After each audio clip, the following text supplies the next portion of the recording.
promise na magiging to the moon yung price ng stock namin. Mukhang okay yung plans nila. Sige, decidido na ako bumili.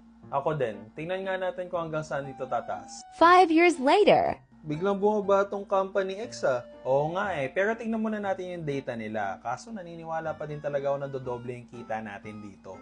Sige.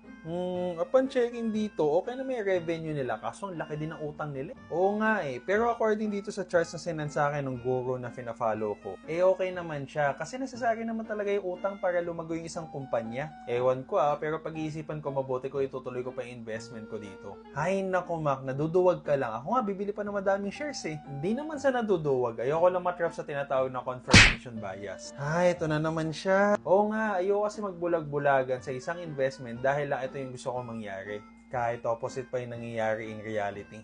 Nare-realize mo naman pala Oo, kasi lagi ko naririnig sa'yo na i-follow ko si James kasi nagbibigay yan ng mga money tips.